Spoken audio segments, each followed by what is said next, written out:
Henry Bergson, Memoria y Vida, por Gilles Deleuze. 12. 4. Condición humana y filosofía. C. Conclusión. 73. Realidad del tiempo. La sucesión existe. Tengo conciencia de ella. Es un hecho. Cuando un proceso físico se realiza bajo mis ojos, no depende de mi percepción ni de mi inclinación acelerarlo o demorarlo. Lo que al físico le importa es el número de unidades de duración que el proceso necesita. No hay que inquietarse por las unidades mismas y por eso los sucesivos estados del mundo podrían ser desplegados de un solo golpe en el espacio sin que su ciencia cambiase y sin que cesase de hablar del tiempo. Pero para nosotros, seres conscientes son las unidades las que importan, porque no contamos extremidades de intervalo, sino que sentimos y vivimos los intervalos mismos. Ahora bien, tenemos conciencia de estos intervalos como de intervalos determinados. Vuelvo siempre a mi vaso de agua con azúcar. ¿Por qué tengo que esperar que el azúcar se derrita? Si la duración del fenómeno es relativa para el físico, dado que se reduce a un determinado número de unidades de tiempo y que esas unidades mismas son lo que se quiera, esa duración para mi conciencia es un absoluto, porque coincide con un cierto grado de impaciencia que está rigurosamente determinado. ¿De dónde procede esa determinación? ¿Qué es lo que me obliga a esperar y a esperar durante una cierta extensión de duración psicológica que se impone sobre la de nada puedo? Es la sucesión en tantos que, distinta de la simple yuxtaposición, carece de eficacia sobre la que nada puedo. Si la sucesión, en tanto que el universo desenvuelve sus estados sucesivos con una rapidez que respecto a mi conciencia es un verdadero absoluto, ¿por qué esa rapidez determinada y no con cualquier otra? ¿Por qué no con una rapidez infinita? ¿De dónde viene, en otras palabras, que no se dé todo de una sola vez, como en la banda cinematográfica? Cuanto más profundizo en este punto, tanto más me parece que si el futuro está condenado a suceder al presente, en lugar de ser dado a su lado, se debe a que en el momento presente no se haya absolutamente determinado, y que si el número ocupado por esta sucesión es algo distinto a un número, si hay para la conciencia ahí instalada un valor y una realidad absolutas, se debe a que continuamente se crea algo nuevo, indudablemente no en tal o cual sistema artificialmente aislado, como un vaso de agua azucarada, sino en el todo concreto con el cual este sistema forma cuerpo imprevisible y uno, imprevisible y nuevo. Esta duración puede no ser el hecho de la materia misma, sino la de la vida que remonta su curso. Los dos movimientos no por ello son menos solidarios uno del otro. La duración del universo debe por tanto formar unidad con la amplitud de creación que en él puede encontrar lugar. La evolución creativa, 338-339. 74. La idea de creación. El misterio esparcido por la existencia del universo proviene en gran parte, en efecto, de que queremos que la génesis se produzca de una vez, o bien de que toda materia sea eterna. Se hable de creación o se postule una materia increada, en ambos casos es la totalidad del universo lo que se pone en cuestión. Profundizando esta actitud del espíritu encontraríamos la idea común a los materialistas y a sus adversarios de que no hay duración realmente actuante y que el absoluto, materia o espíritu, no podría tener lugar en el tiempo concreto, en el tiempo que sabemos que es el tejido mismo de nuestra vida. De ahí resultaría que todo está dado de una por todas, y que es preciso postular como eterno bien la multiplicidad material misma o bien el acto creador de esta multiplicidad, dado en bloque en la esencia divina. Una vez desarraigado este prejuicio, la idea de creación deviene más clara, porque se confunde con la de crecimiento.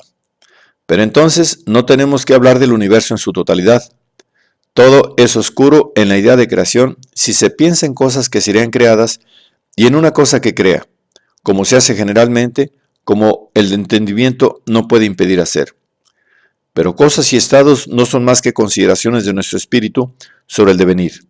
No hay cosas, no hay más que acciones.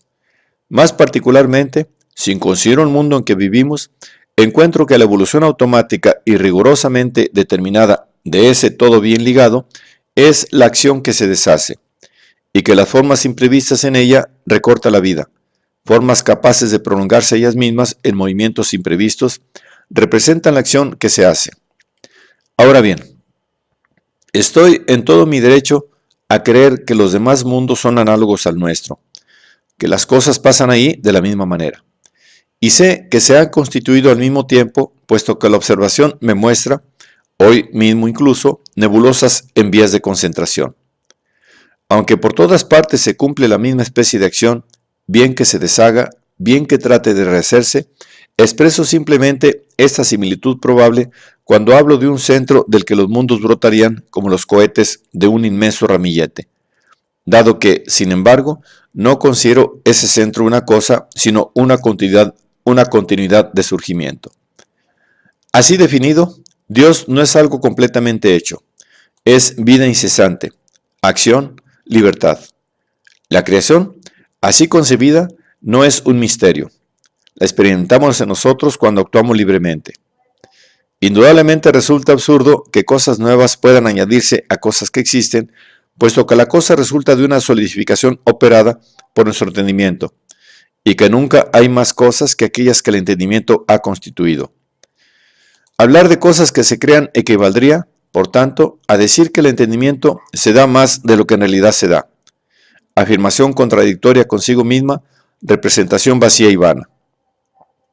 Pero que la acción crece al avanzar, que crea a medida que progresa, podemos comprobarlo cuando uno mismo se contempla actuando.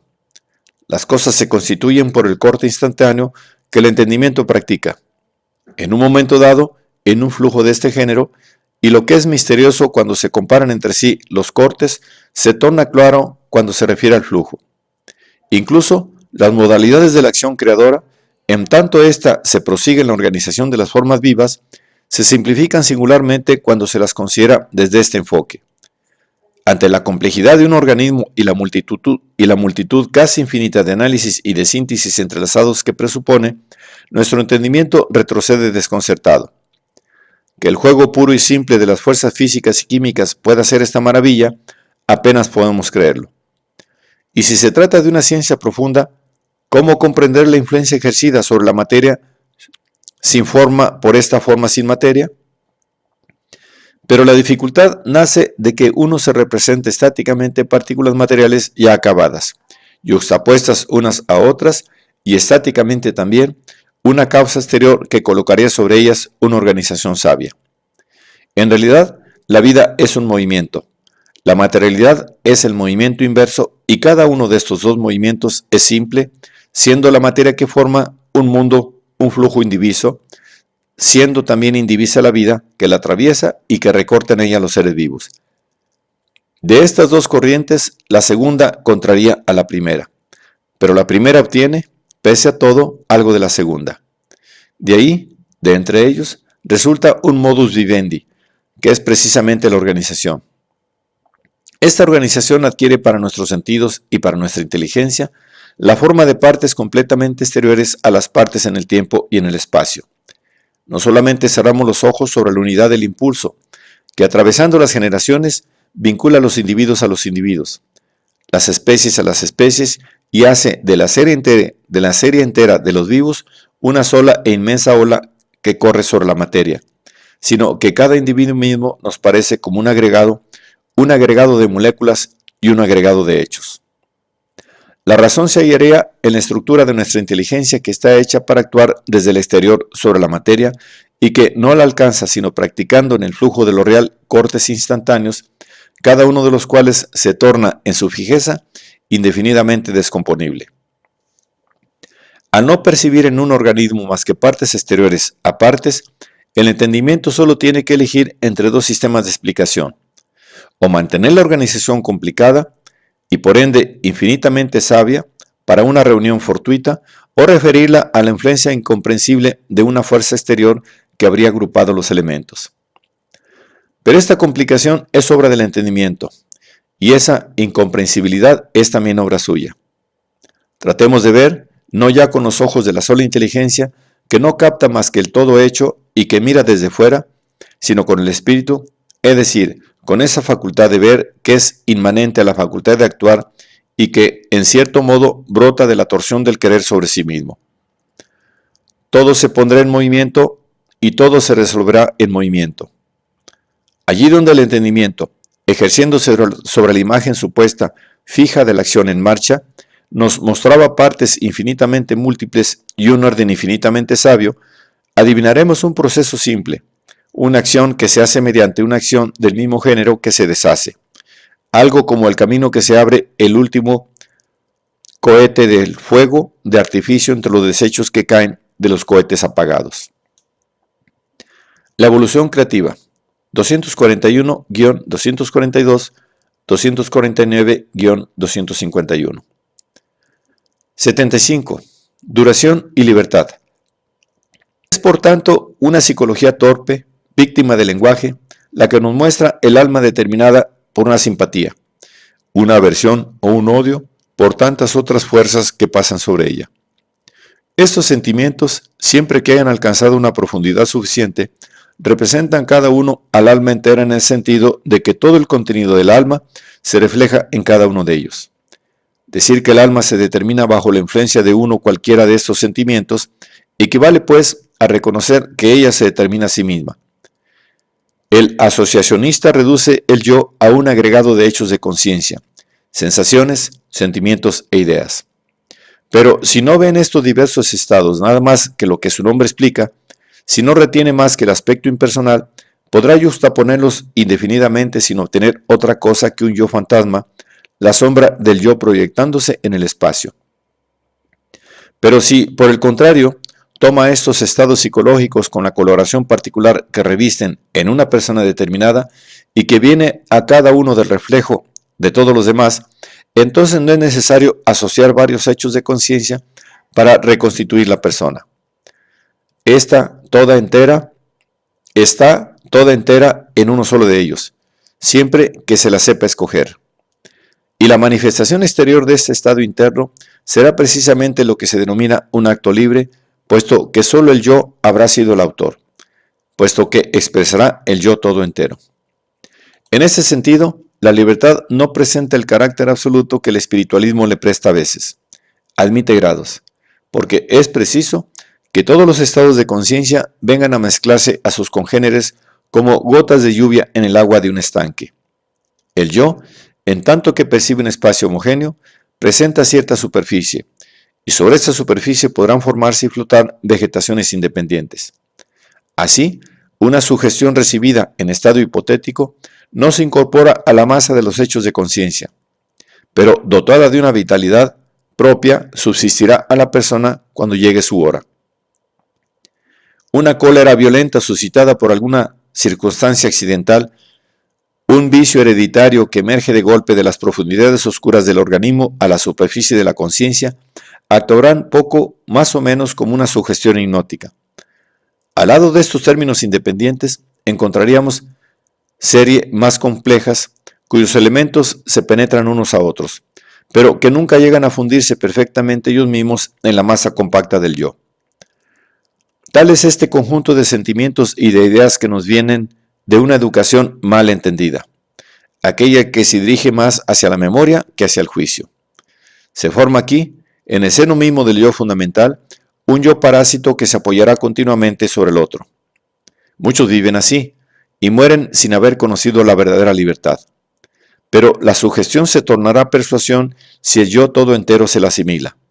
La pasión, incluso la pasión repentina, no presentaría el mismo carácter fatal si en ella se reflejase, como en la indignación de Alcestes, toda la historia de la persona.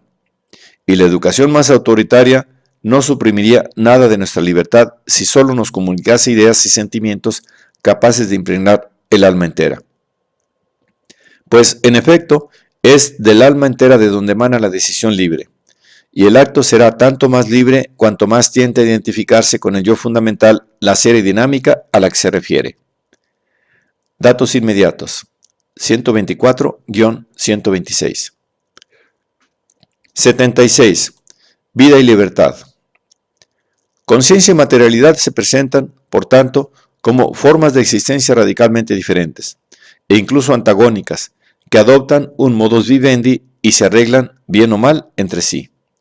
La materia es necesidad, la conciencia es libertad, pero aunque una a otra se opongan, la vida encuentra modo de reconciliarlas. Es que la vida es precisamente la libertad insertándose en la necesidad y tornándola en su provecho. Será imposible si el determinismo al que obedece la materia no pudiese relajar su rigor. Pero suponed que en ciertos momentos, en ciertos puntos, la materia ofrece cierta elasticidad. Ahí se instalará la conciencia. Se instalará ahí, empequeñeciéndose completamente.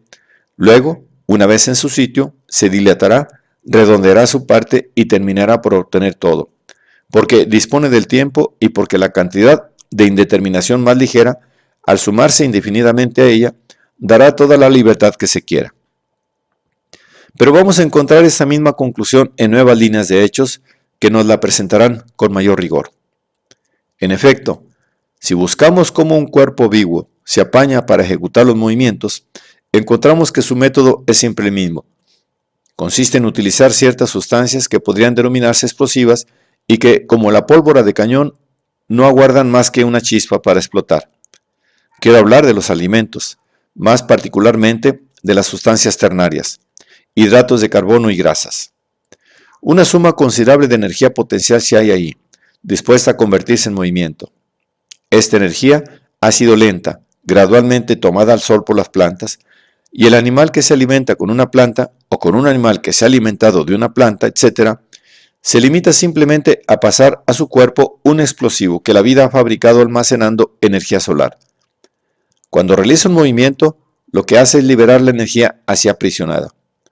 Para ello no tiene más que tocar un resorte, oprimir el gatillo de una pistola sin frotamiento, apelar a la chispa. El explosivo estalla y el movimiento se cumple en la dirección escogida. Si los primeros seres vivos oscilaron entre la vida vegetal y la vida animal, fue porque la vida, en sus inicios, se encargaba a un tiempo de fabricar el explosivo y de utilizarlo para los movimientos. A medida que vegetales y animales se diferenciaban, la vida se escindía en dos reinos, separando así una de otra las dos funciones primitivamente reunidas. Aquí se preocupaba más de fabricar el explosivo, allí de hacerlo explotar. Pero se considere el principio o el término de su evolución, siempre la vida en su conjunto es un doble trabajo de acumulación gradual y de gasto brusco.